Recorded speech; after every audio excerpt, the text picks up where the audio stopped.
BJP का जो यार है, मोदी जी का जो यार है, अफसोस होता है, दिल से मैं कहता हूं। मेरे वालिद साहब आजाद साहब के बहुत करीब थे। एक बार नहीं 2 बार आजाद साहब को उन्होंने राज्यसभा पहुंचाया। लेकिन आज आजाद साहब की हालत देख के वाकई अफसोस होता है। बड़ी लड़ाई है ये, लाल सिंह और जतिंदर की लड़ाई नहीं है, ये हमारे तशद्दुद का मामला है, ये रियासत का मामला है। ये जो जुल्म इन्होंने 2019 से किया, उस जुल्म के खिलाफ लड़ाई है। इस मकसद से आए हैं, ये कोई छुपी हुई बात नहीं है। यहाँ पे 19 तारीख को वोट पड़ने हैं। बानिहाल, खड़ी, चुनाववादी, उधमपुर के लोगों ने ये तय करना है कि उनका नुमाइंदा यहाँ से दिल्ली कौन होना चाहिए जो यहाँ के लोगों के जज्बातों की तर्जुमानी कर सके। और सीधा सीधा आपके सामने दो उम्मीदवार, दो तरह के सोच हैं। उम्मीदवार बेशक अलग हो सकते हैं, लेकिन जब आप इन उम्मीदवारों को तोलोगे तो एक तरफ से वो लोग जो कहने के लिए कहते हैं कि हम पार्टी बना रहे हैं, लेकिन उनका पार्टी मां से आज चुनाववादी में कहीं और उसका असर रसूख देखने को नहीं मिलता। मुझे अफसोस होता है, दिल से मैं कहता हूं। मेरे वालिद साहब आजाद साहब के बहुत करीब थे। एक बार नहीं 2 बार आजाद साहब को उन्होंने राज्यसभा पहुंचाया। लेकिन आज आजाद साहब की हालत देख के वाकई अफसोस होता है, अफसोस होता है। दिल से मैं ये बात, मैं दिल से ये बात कह रहा हूं। मैंने उनके घर में खाने खाए हैं ना, उस बात का मुझे उनको एहसास नहीं है, मुझे तो एहसास है। कहां पे कांग्रेस में सबसे बड़े लीडरों में वो गिने जाते थे। हम तो कहते थे कि इंशाल्लाह कांग्रेस की हुकूमत आएगी, शायद ये मुल्क के नायब सदर या सदर बन सकते हैं। कांग्रेस ने उनको कौन सी कमी रखी थी? कौन सा ओहदा था जो उनको नहीं मिला था? जितनी मेरी सियासी करियर है, जितनी मेरी जिंदगी है, शायद उतना वो वर्किंग कमेटी के मेंबर रहे, वहां मुल्क के लीडर थे। आज एक पार्लिमानी हलके के लीडर रह गए, एक पार्लिमानी हलके के लीडर रह गए। जनाब, जब कांग्रेस से निकले थे क्या कहा था? कहा था मैं जम्मू कश्मीर से शुरू कर रहा हूं, लेकिन एक नेशनल पार्टी बना रहा हूं।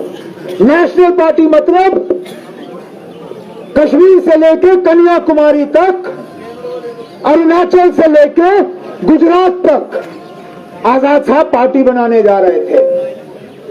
आज मुझे बताइए ना, चुनाववादी इस उधमपुर की सीट के अलावा उनका उम्मीदवार कहां है? कहां है? और अगर नहीं है तो क्यों नहीं? अगर नहीं है तो पूछिए क्यों नहीं? जम्मू से उम्मीदवार क्यों नहीं उतरा? क्यों नहीं उतरा?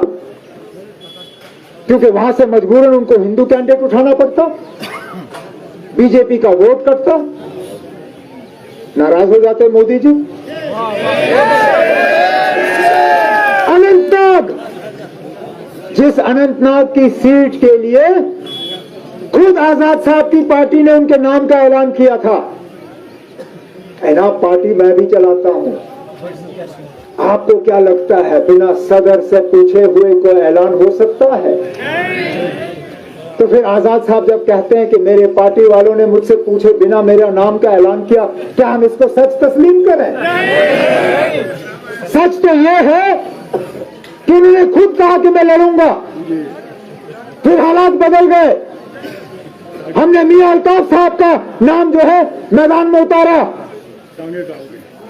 टांगे हिल गई, बीजेपी का इशारा आया, हट गए पीछे।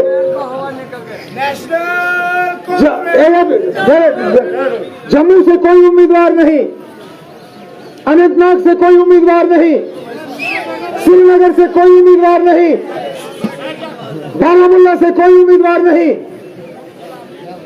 उम्मीदवार उतारा तो सिर्फ उधमपुर की पार्लिमानी सीट से, और चुन के भी उम्मीदवार उतारा कि यहां पे चुनाववादी के वोट जो है वो बढ़ जाएं। मकसद उनका जीतना नहीं है, ये लिख के ले लीजिए मुझसे, क्योंकि अगर वो जीतना चाहते थे खुद मैदान में आजाद साहब उतर जाते, खुद उतर जाते। क्या जरूरत थी अपने किसी साथी को लाने की? क्योंकि वो जीतने के लिए मैदान में नहीं उतरे हैं, वो आपकी आवाज को कमजोर करने के लिए मैदान में उतरे हुए हैं। तो ये याद रखिए, खड़ी के आप, यहां जो वोट